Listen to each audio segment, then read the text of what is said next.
G'day there folks, here we are again, back in Bangkok. We're going to have a bit of a crew today. Jerry just rang up and just said, look, Tiki's off to Korat for the day. He's got the day free, so I said, well, I'm not doing anything. He said, well, come on in. So here we are. Anyway, we're going to do a bit of a video. We're just going to try and find somewhere with a little bit less noise, and we're going to talk about something that I think is on everybody's lips. Here we are, the Mythbusters, Thailand Mythbusters. We're going to tell you what is really happening here in Thailand, so stick around. But yeah, getting started, I said Jerry's here with me. Say hello, Jerry. Yep. Hopefully we'll get David around here to answer some more of the curly questions. We may review those questions as we go through, but ultimately what we're doing, we've got 10 questions here, and I'm going to get Jerry's feedback on that, because you've heard me talk about it enough times. I'm pretty sure you've pretty much had enough of my 2 cents worth, so. I think you're up to 3 cents though. Am I up to 3 cents? Yeah, I'm up to 3 cents now. And I've forgotten what my password is. Yeah, anyway, so getting right back to it. Okay, here are the 10 myths. Now, we have got what they call chapters in the video, so you can fast forward to anyone that you specifically think you want to focus on, and we'll do that for you. But yeah, it's best to stick around for the whole lot. Oh, and before we get started as well, I'm going to have to really do the call out to say to you guys, we do want those likes, we do want those people hitting that subscribe and the bell button, because we are an uphill channel, because we have LBGT issues here, and America doesn't like that particular subject, so we need more likes to get our ranking up a bit more. So just don't forget to do that. Anyway, getting right along. I will be wearing glasses so I don't make mistakes. I wish I could stop that from happening. Okay, the first one we've got, and I think this is the one that's, sorry. I've actually been told the fact that I've got to get my voice projecting up. No, but we have, I know we have to. Yeah, we have to be a little bit polite. Yeah, so I'm going to try to, my enunciation better. Yes, okay. Do you need to speak Thai? Jerry, over to you. Well, we're in Thailand, so it would certainly help. But the answer is, in Bangkok, you don't need to speak Thai, but it would sure help a whole lot if you can speak some Thai. Yeah. In the suburbs and in the villages, you need to speak some Thai. There's no doubt about it. Yes, you can use Google, but that gets old quick. So you need to speak some Thai, period. If you're going to live here, you got to learn the language, or you should at least try to learn some of the language. Yeah. The talking point I've got, of course, is you don't need fluency, but if you make zero effort, you'll always be a visitor. Yes. Right. A few things I'd throw out there. Learn a few little colloquial things. One of the ones I use quite repeatedly is Ko hai ben wan td, which is have a nice day. Can you say that slower?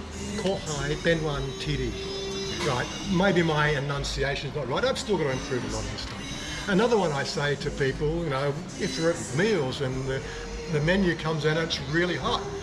Another one I'd probably just throw out there is Pum chop ahan pet mai chop pum, which is, I love spicy food, but spicy food doesn't love me. But these are little throw-ins that you can have in a conversation that really sets you a little bit apart from the farang and apart from the tourist, like you've made a little bit of effort to learn some words. And it's a very key aspect of living here in Thailand. There is a challenge now, everybody. If you start speaking Thai, to order a coffee, order food, ask directions, and that's all you know how to say, they're going to come back at you in Thai, and you're going to be challenged as to what they're saying. So you've got to be aware that when you use your Thai, they're going to come back at you in Thai, and if you don't know enough, you're going to be lost, you're going to be swimming. So I use it for all the pleasantries. Good morning, Sawadee Ka on a woman's side, Sawadee Mai Ka, how are you? I order my coffees, my food. I can share how the weather is, that I'm hot, I'm cold, all the little things, and I can do it fairly well. Yeah. But that's it. Yeah. I can't have a conversation, and that's my fault. So just be aware, if you're going to use Thai, they're going to come back at you before you have to say, no, I don't know much more than that. and they still love you for it. They Exactly. appreciate it, but then they'll probably chuckle behind your back a little bit. Look, Jerry did say translators, yes, Google has a translator. That's useful for taking snapshots of pictures and seeing what's on signs and things like that. That's very helpful. I do have 2 translator apps. One of them has a specially paired set of earbuds. I've talked about these ones before.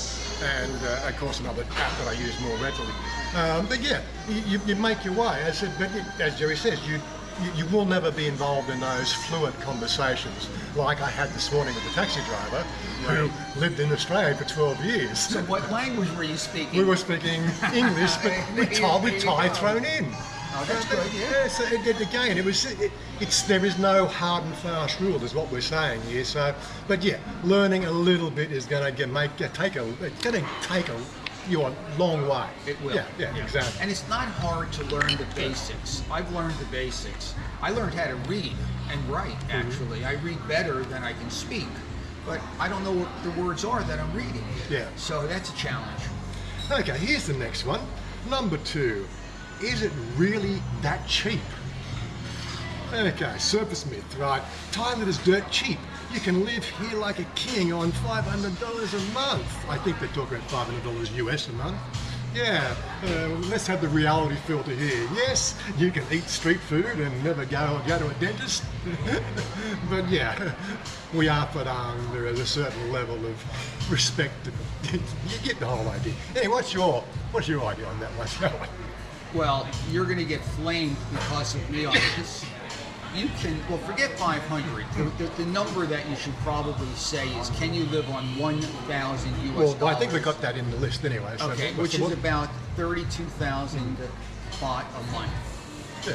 Can you do that in the villages without any question? Yeah. Comfortably, I don't know how comfortable you're going to be, but you can. Can you do that in Bangkok?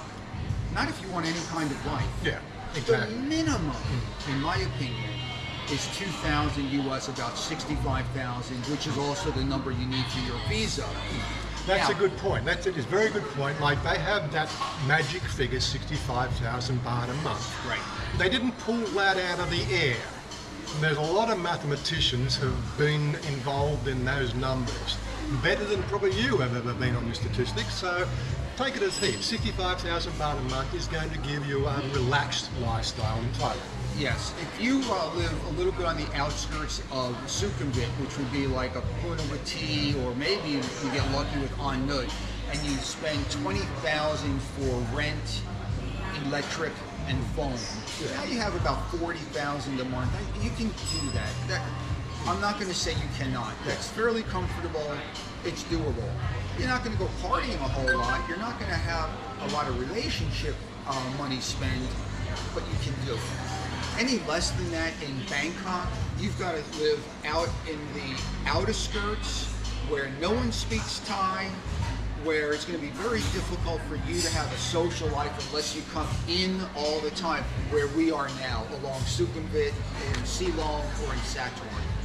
So, minimum, in my opinion, is 2,000. And yeah, I know you're going to get flamed for this, but you guys come and prove that you can live on less comfortably, and then I'll change my mind. And I've been here almost 8 years. I've seen it all. Yeah. Now the notes I've got here is the big city expat life, higher cost, imported goods, Western comforts, nightlife, they all add up. Right? Medicare, visa agents, lifestyle creep, they aren't in the brochure. So you just got to be a little bit more aware of those sort of things after a bit of time here. What they call, budget creep. You got to watch out for that stuff. Like 500, yes. If you're eating palm every day of the week and you're sleeping under a banana tree, okay? It can be done. But yeah, talking point. Thailand is affordable, not free. Your budget determines whether you're thriving or surviving. Yes. We had a conversation on one of your past videos where I stated that a lot of people are saying Thailand is expensive to live in now. And I said, compared to what? You compare it to most places in Europe. You compare it to the United States. It is not freaking expensive to live here. Is it more expensive than 10, 15, and 20 years ago? No doubt about it. 20-25% more expensive. But if you were coming here 15 years ago and your salary was X, 15 years later, your salary should be a whole lot more. So your salary kept up with the inflation in Thailand. So this notion that it's become expensive to live compared to what? You gotta look at it that way. Yeah. That's the way it is. It's the way it is. Okay. One that I really can't answer at all. You've had a little bit of experience in this area, but I've never even used a dating app. But will dating be easy? Well, that's a tough question. Well, but that's why we're going to talk about it. When I got here, I used Thai Friendly, and I was able to find some nice ladies to have first and second dates with. It wasn't necessarily easy because they don't line up for you, but I was able to go on some nice dates. Right. Then I went to a dental clinic and I met Tiki. Yeah. And I did the right thing, which was I gave her my line number and said, if you'd like a new friend, add me online. Yeah. And she did. Yeah. We chatted online for 3 months before we went on our first date. So here's my point. Again, old school talking. Oh my God. Who does that anymore? Oh, really? I have friends that use the various applications, Tinder, Thai Friendly, and so forth. Very frustrating for them now. Yeah. Maybe 5 and 10 years ago it was easier. It's not easy for them now. I always tell people, just go up to someone that you think is attractive or has a nice smile or smiled at you and you found an attraction of some sort. Go say hello. Hey, I like you. You seem very nice. Can I give you my line? They're either going to say yes or no. They're either going to understand you or not, first of all, from a language standpoint.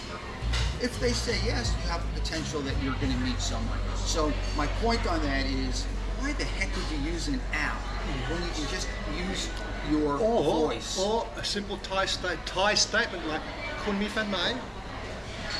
And means what? Kun mi fan mai?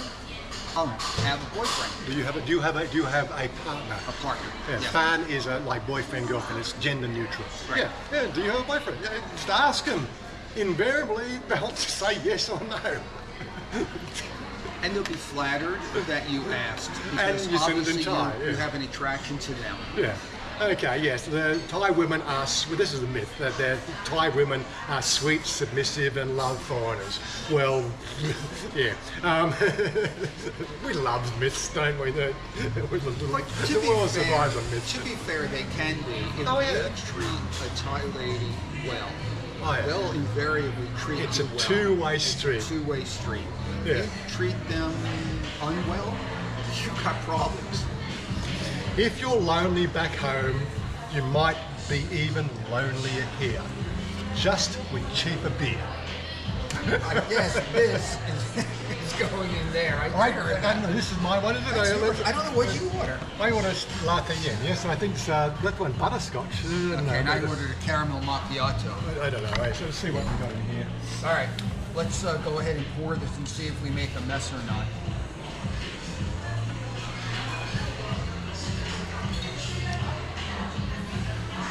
Not working very well. You might just sip some out of it first. I know, I don't know. Look at paper straws as well. Look at this. This is a first for me.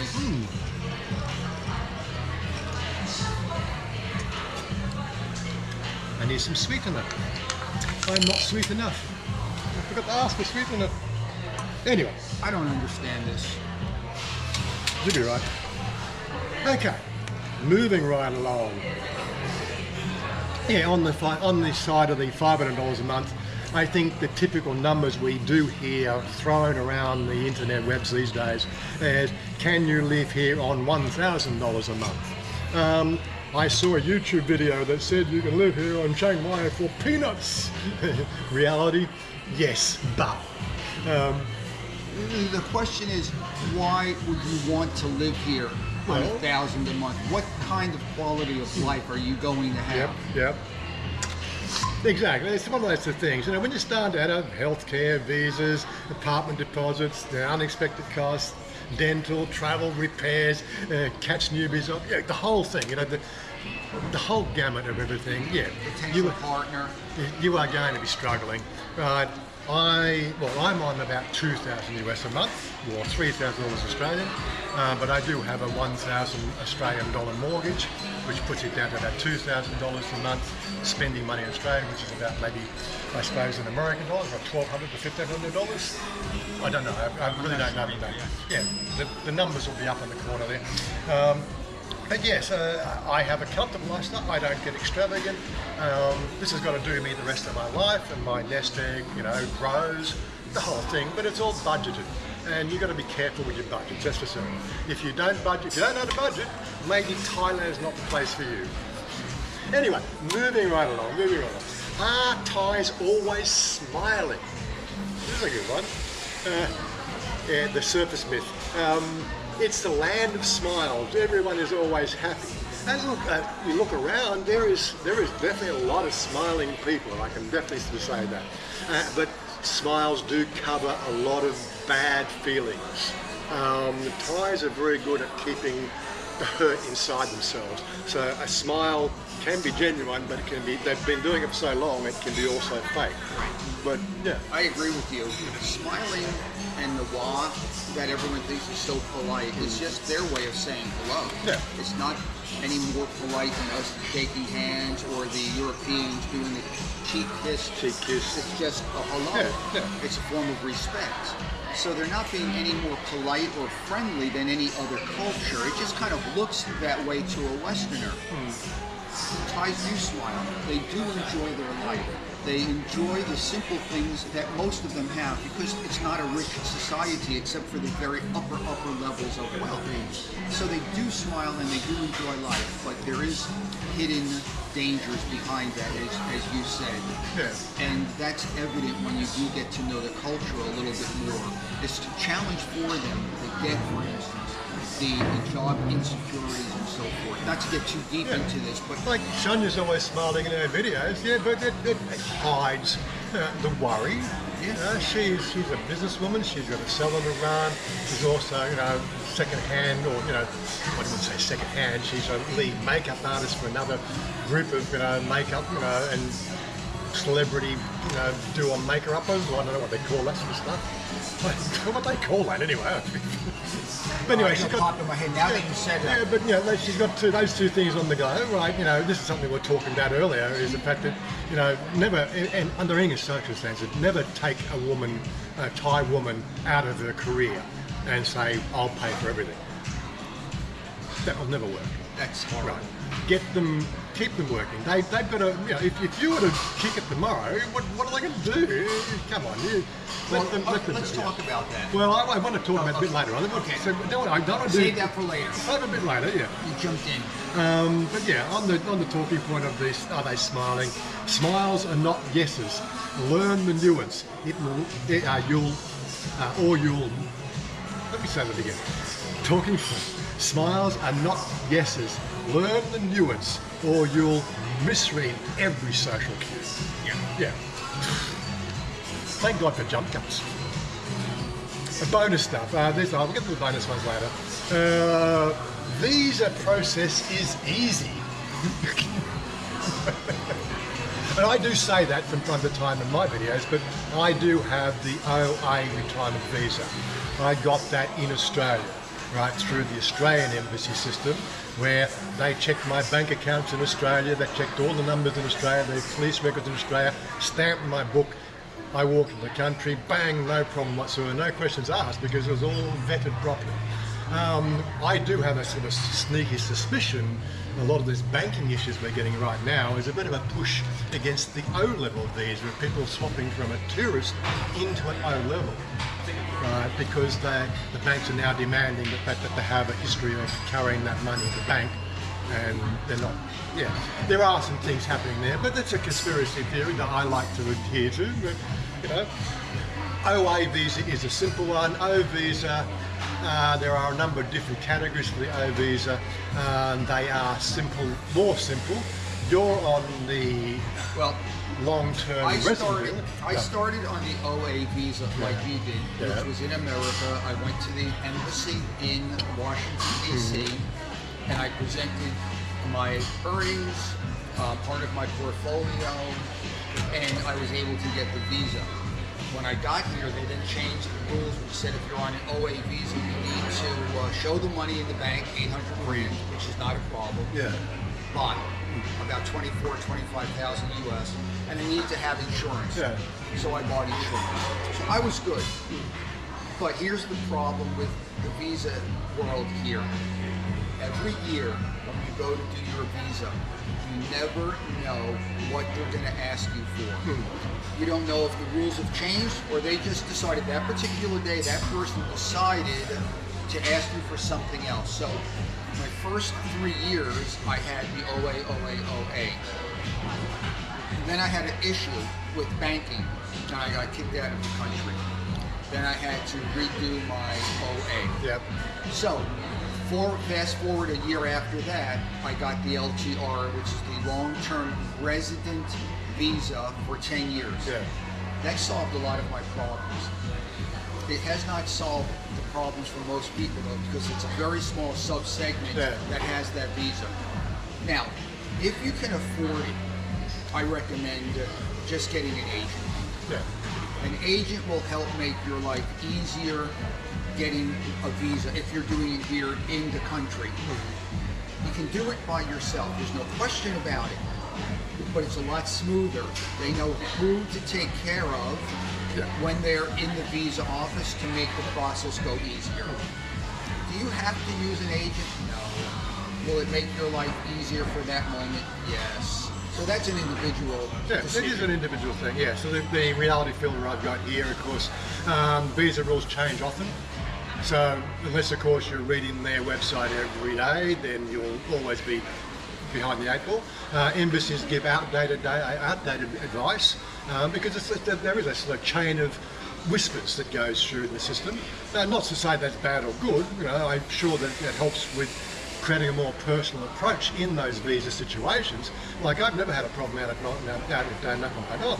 It's walk in, walk out, and like the people know me. It's like the in your face. I still go 3 weeks before my due date with all my stuff, but I ask, have I got everything to start? And invariably, there's always one thing. Right? Last year was okay. I could actually pull up an email on my phone and I emailed the document that they want to them on the spot. I didn't have to run away. But yeah, always be prepared. Go early. Never leave to the last minute. And the talking point I got here is, it's not hard once you know the dance. But no one teaches the steps until you're already messed it up. Yes, and you almost mess it up every time, every year, because the agent on that particular day interprets the rules their way. No one should ever think that there's a set of rules and guidelines that they follow the same way. If anyone tells you that, they're full of nonsense. Chang Watanabe. I'm not speaking for Hua Hin, where I know it's a little bit easier, maybe in Pattaya, but Chang Watanabe, the big one in Bangkok, you can go there on any given day and walk away with your head swelled, not knowing what you're supposed to do next. And then there are other times, like my first 1 year, my second year, my first renewal was easy. My second and third were not easy. Yeah. Go back to my back catalogue videos, the first 4 years here doing Chang Watanabe.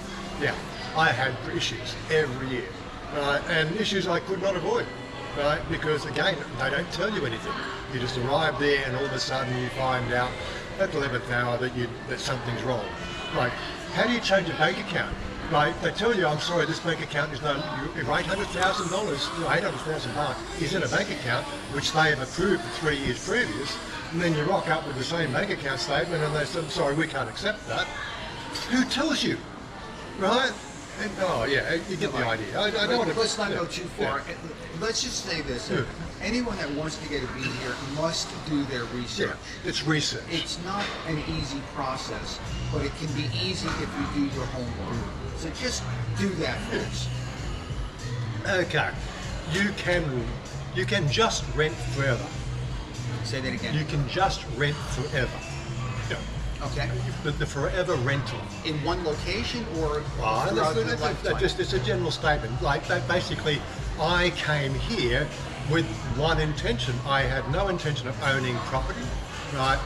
Shania and I were going to do the tourist thing, go and do this, that, and the other. But we're a partnership, right? And she really wanted to do the hairdressing career. That's something that was in her dreams. I'm just a dream maker. I just made her dreams come true, right? I put her through school, and now she has a salon. She's very happy, stressed but happy. I think we would have been better off as a tourist than a forever tourist, renting forever. But yeah, sometimes it's nice to put your feet down. Anyway, the silversmith. Property is cheap. Just rent and relax. Yeah, well, that's you could.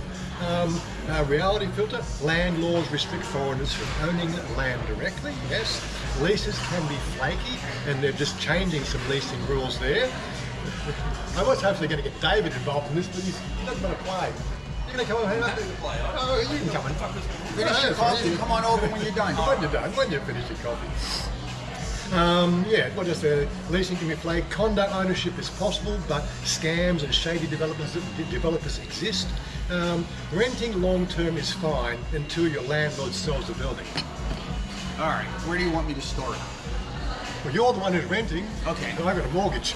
I'm here 7.5 years. We're in July. October's 8 years. Mm-hmm. I've rented the entire time. I can afford to buy a nice condo if I wanted to. I completely choose not to. There's no reason for me to own that kind of property here in Thailand. One, you can't trust the building not falling apart. Two, you can't trust that the homeowners will continue to pay the HOA fee so the building doesn't fall apart. You can't trust your neighbor. And there's other reasons. So, no, I would not buy a condo, although I can, unless I know the building and I know what I want to do with the condo. And I still have troubles going down that road. So I plan on renting forever. Some people say that's a waste of money. It doesn't bother me.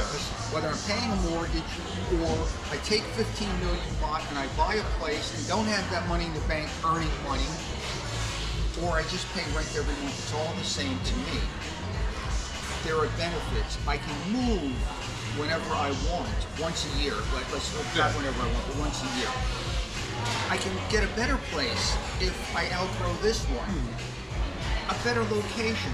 I can move to another country. I'm not burdened. And to try to sell a place here, it can be done. I've had a couple of friends do it, but it's difficult.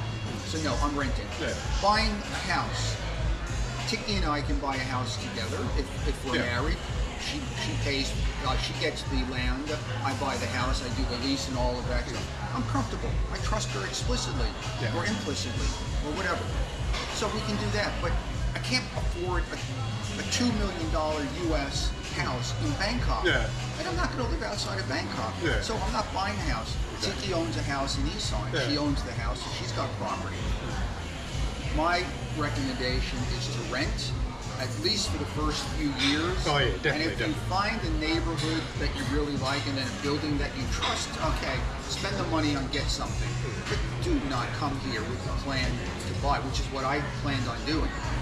I always expected to spend $500,000 or $600,000 on a condo here in Bangkok until I found out that gets me a shoebox. Literally a shoebox. So. Again, my story is, of course, I was going to rent. Shania, again, it's one of those things, you go through these thought process changes over time. You do. And it became obvious, well, I'd like to leave her something when I'm gone, right? Because she's going to have absolutely no freaking chance in the Australian law system to get anything from me. Think about that as well. So if I buy her the house now, push come to shove and everything fell apart, at least she's got a nice house. And I'm happy the fact that she's got something, worth an asset that she can work from. I like what you did with Shania with that, because you both want to live out there anyway in the suburbs of Bangkok. So that works perfectly, and you're leaving her something not only tangible, but something important, tangible. It's not just a piece of gold, which is tangible, but except for the money, no place to live with that, right? Tiki has done her own things with property and land and investments and things, so she's taken care of there. And that, it's not on your list, but as a Farang with a Thai girlfriend, I want to make sure that Tiki is taken care of if I drop dead tomorrow, or if we're together 30 or 40 more years. Well, 40 won't happen, but 30 more years, I want to make sure she's taken care of, because she's taking care of me. Yeah. So however we want to do it, your way is a beautiful way. I think my way is working out for Tiki very well. Everybody's going to have something that's going to work for them, and this is what we do. We do our meetups, we do our get-togethers where we workshop and we come up with ideas. We look at everybody's situation. This is part of having the foothold here. We are literally a foothold for any foreigners wanting to come to Thailand, want to get a bit of an idea. Come and meet up with us. We are in the public space where it's easy to make contact in public. We do that for you. Jerry's meetups once a week, my meetups once a month. Yep.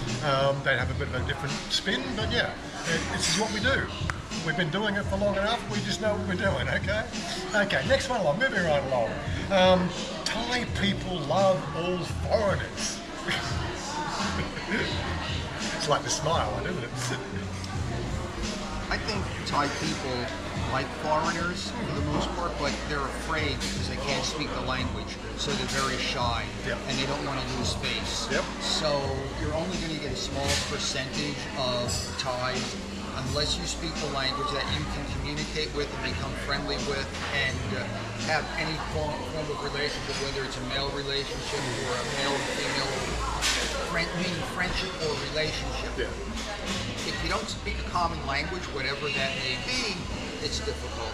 But I do feel most Thais, or many Thais, are more than happy to be friends with the Farang if there's a way to communicate together. Oh yeah. But that's what holds them back from wanting to. They're shy and slash. So the to embarrass themselves language-wise. So the surface myth is everyone here is so friendly to Farang. Well, we always sort of use the tongue-in-cheek. They're so friendly to Farang's wallet because that's what they're looking for. And we have to be some of those places. That's a certain subsegment, and it absolutely does exist. Yeah, it does exist. Not everybody. You're judged by your manners, attitude, and how you act, not your passport. Racism exists. So does reverse favoritism in some sectors. How you behave in Thai society matters more than you realise. That's correct. That's it. Completely agree. This is very much an image society, and if you've got the wrong image, you're pushing shit uphill.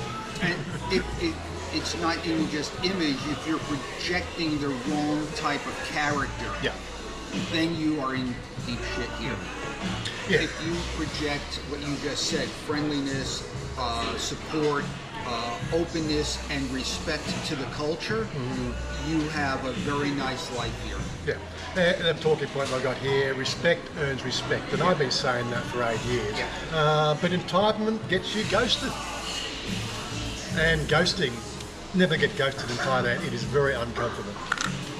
Not that I've been ghosted, but I know people who have been ghosted. It's a scary situation. You are in a foreign country with no help, apart from your Farang friends. And if you've got not very good Farang friends, you are going to, world of hurt. Anyway, moving right along. Do you need a license to drive? Everyone drives with a license. Just rent a scooter. I'm gonna love this shit. Okay, reality filter. Traffic deaths are serious. That's it. It's a serious issue here. Face up to it. You're not going to change it. Get a license. Cops are cracking down. Get a license. No license, no insurance, expensive medical bills. Get a license. Talking point. You might get away with it until something goes wrong. Not saying anything more. I got a great story. I'm up in Isan with Tiki and her mom. We're driving home from Udon Thani to Galveston, where she lives.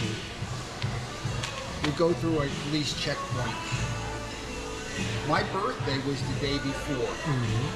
My driver's license, Thai driver's license, expired the day before.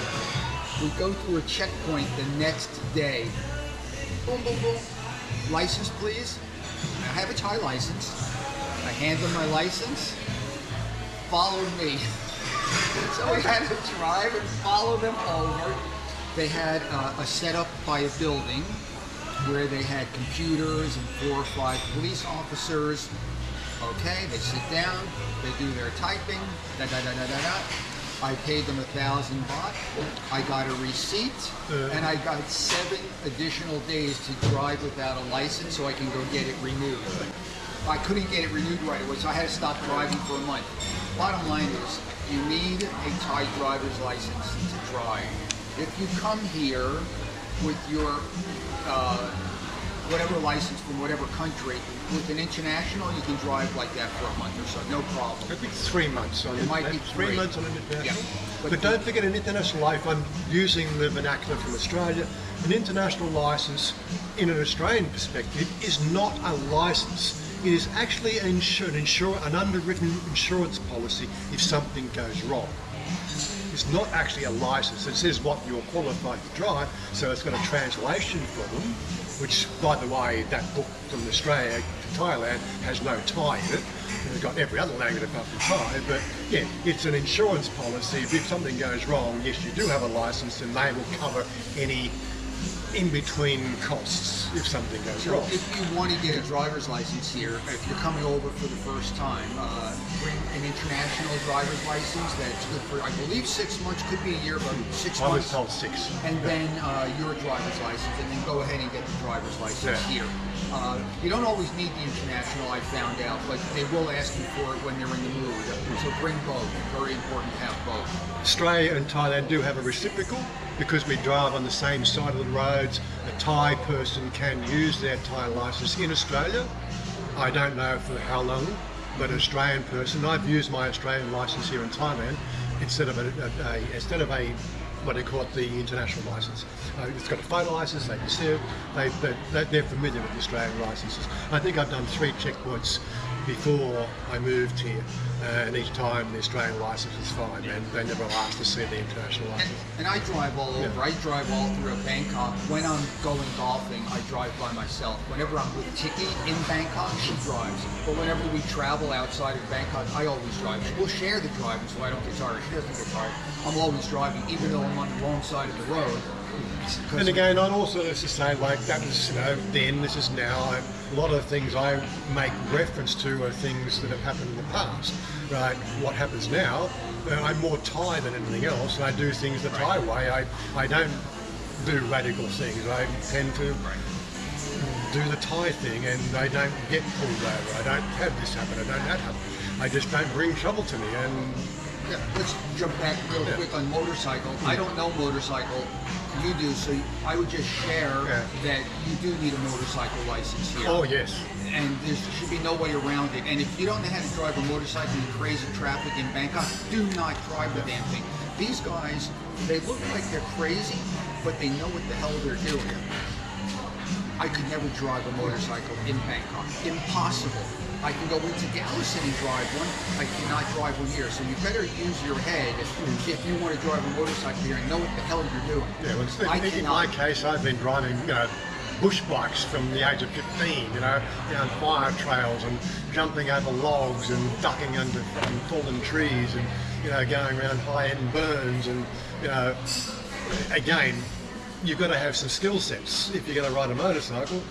Do the skill set before you come here. Don't try to learn here. 2 weeks ago in our meetup group, a guy was up in Koh Samui and he put his bike down and he got injured. Not badly, but he was injured. And I said to him, do you know how to ride a bike? And I wasn't trying to be facetious. Come on, man, you got to use your head when it comes to this. He seemed like he could and he knew how, but I don't know why he put it down. Just a small bike. You can put them down. Putting a bike down is very easy, I think. I put bikes down probably, at least once a year, for the first 5 or 6 years. But, after a while, when you get the bigger bikes, it gets very expensive to put a bike down. You don't want to put them down, you learn to ride. But yeah, anyway, moving right along. Yeah, license, okay, you might get away with it. But yeah, it's party night every night. Thailand is a non-stop nightlife paradise. Yeah, right. Well, the truth is, it can be. Oh yeah, definitely can be. Without any question. But if you don't get tired of it after a year, there's something seriously wrong with you. Yeah. My first 2 years, I definitely went out a lot more. We talked about it earlier today. I had a lot of fun, had a really nice group. Then the pandemic hit and a lot of them left. But then I also, at that time, I had met Tiki, so we had more of a quiet lifestyle. Depending on your age, depending on what you like, you can party your heart's desire here. But man, after a while it gets old. And if it doesn't get old, you're going to get old quick as a human being because it's going to wear you out.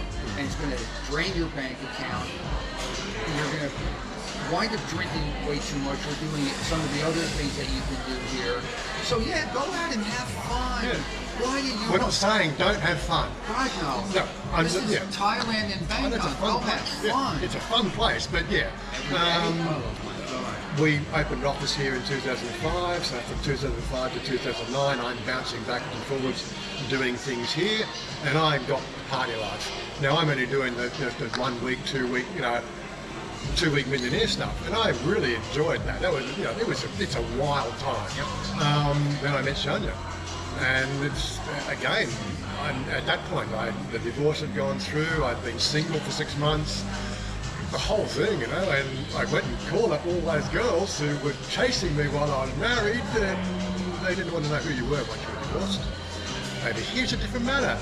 Girls love you. Anyway, yeah, she curbed all my gallivanting around, and yeah, I've been happy ever since. But I think we need to be fair and say that we can still go out and have a great time. Yeah, we're going to have drinks tonight. Yeah. Right. But are we going to get plastered? No, thank you very No. much.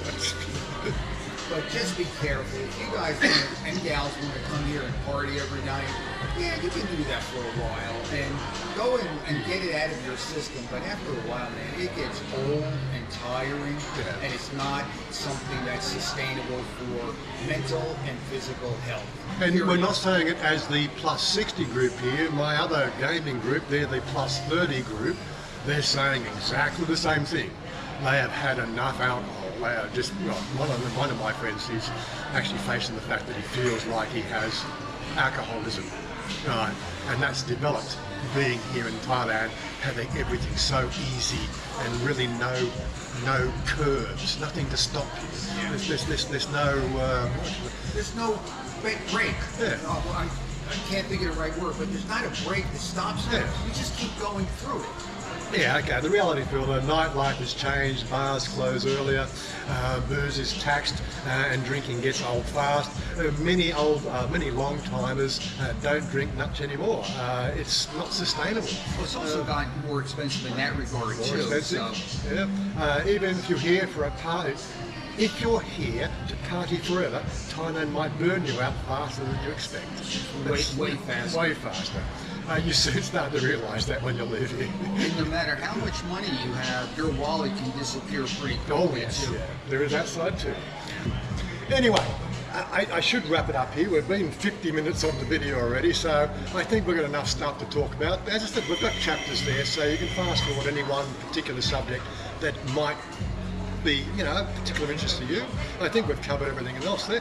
If you've got any other myths that you would like to cover off, we can do this again. This is actually quite a nice thing, and depending on how, I did this with Todd once and it worked quite well. I didn't have the script last time. This is why I've come in with the script this time, because I think I can really keep it more on focus. Yeah, Megan's keeping me really sort of working hard these days. And who's Megan? Megan, M3GAN. Megan 2 is out now. It's on streaming services now. Go and check that out. I have a partner for my channel too besides Tiki. Tiki's a great partner, but I have another partner to help me also. Yeah. So it's important. Anyway, guys, it's goodbye from me. It's goodbye from Jerry, and special shout out again to our membership. Hey, I might want to say, please check out his Patreon area because it's a very nice thing he does, supporting the Thailand community and you coming here to visit, to travel, to live. and he's a great resource. So I think the next one I'm going to do is a little bit of domestic life again. I found myself this week actually doing mum's job, washing floors and doing the you ever tried to work out one of those washing machines with all the time? dude, I wash clothes 3 times a week in my washing machine. Come on now. I've been babied for the last 8 years here. Or as you like to say, oh my God. Oh my God. Peace out, guys. Take it easy. Catch you next time.